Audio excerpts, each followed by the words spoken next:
उन लोगों में से है जो ओयो को अपनी स्वतंत्रता और आराम का प्रतीक मानते हैं। सोचिए अगर आपको ओयो में चेक इन करने से मना कर दिया जाए सिर्फ इसलिए कि आप अविवाहित हैं।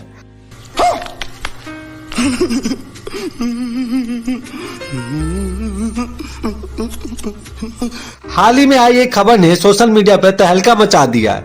ओयो जो हमेशा से कपल फ्रेंडली होटल्स के लिए मशहूर रहा है, अब विवाहित जोड़ों के लिए अपनी नीति बदल रहा है। आखिर ओयो ने एक कदम क्यों उठाया? क्या यह सच में सभी शहरों में लागू होगा और इससे आपके अनुभव पर क्या असर पड़ेगा? चलिए इस पूरे मामले को विस्तार से समझते हैं। हाल ही में ओयो ने अपने मेरठ स्थित होटलों के लिए एक नई चेक इन पॉलिसी लागू की है। इसके तहत अविवाहित जोड़ों को अब चेक इन करने की अनुमति नहीं दी जाएगी। चेक इन के दौरान शादी के वैध प्रमाण पत्र जैसे मैरिज सर्टिफिकेट या शादी के अन्य वैध पहचान दिखानी होगी। यदि आपके पास शादी का प्रमाण नहीं है तो होटल में रूम बुकिंग रद्द की जा सकती है, भले ही बुकिंग ऑनलाइन की गई हो।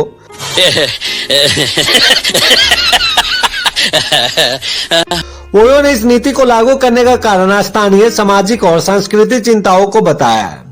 अब हम बात करते हैं ओयो ने एक कदम क्यों उठाया है। ओयो की इस नीति के पीछे कुछ प्रमुख कारण है। स्थानीय सामाजिक दबाव।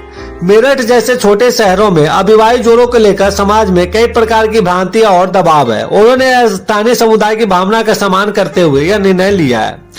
दूसरा कारण है सुरक्षा चिंताएं। ओयो का मानना है कि यह कदम उनके होटलों में अवांछनीय घटनाओं को रोकने और सुरक्षा सुनिश्चित करने में मदद करेगा। तीसरा कारण है ब्रांड की छवि सुधारना। ओयो ने अपनी ब्रांड छवि को पारिवारिक और भरोसेमंद बनाना चाहता है। अविवाहित जोड़ों की एंट्री पर रोक लगाकर कंपनी ने यह संकेत दिए है कि वे अपने होटलों को परिवारों और व्यवसाय यात्रियों के लिए अधिक सुरक्षित और उपयुक्त बनाना चाहते हैं। चौथा कारण है विवादों से बचना। पिछले कुछ सालों में ओयो के कई होटलों में अविवाहित जोड़ों को लेकर विवाद हुए हैं। इससे बचने के लिए कंपनी ने यह कठोर निर्णय लिया है। औरत का चक्कर बाबू भैया, औरत का चक्कर बहुत बेकार होता है। बात करते कौन से शहर प्रभावित हो सकता है। हालांकि यह पॉलिसी फिलहाल केवल मेरठ में लागू हुई है, लेकिन ओयो ने संकेत दिए कि कदम अन्य शहरों में भी लागू किया जा सकता है। छोटे शहरों में जहां सामाजिक दबाव अधिक है वहां इस नीति को अपनाया जा सकता है। बड़े शहरों जैसे दिल्ली, मुंबई और बेंगलुरु में फिलहाल ऐसी कोई पाबंदी लागू नहीं है। करते सोशल मीडिया पर प्रतिक्रिया की। ओयो की इस नई पॉलिसी के बाद सोशल मीडिया पर लोगों ने तरह तरह की प्रतिक्रिया दी है। कई लोगों ने इसे व्यक्तिगत स्वतंत्रता पर हमला बताया है। ट्विटर पर #बाइकॉट ओयो ट्रेंड करने लगा।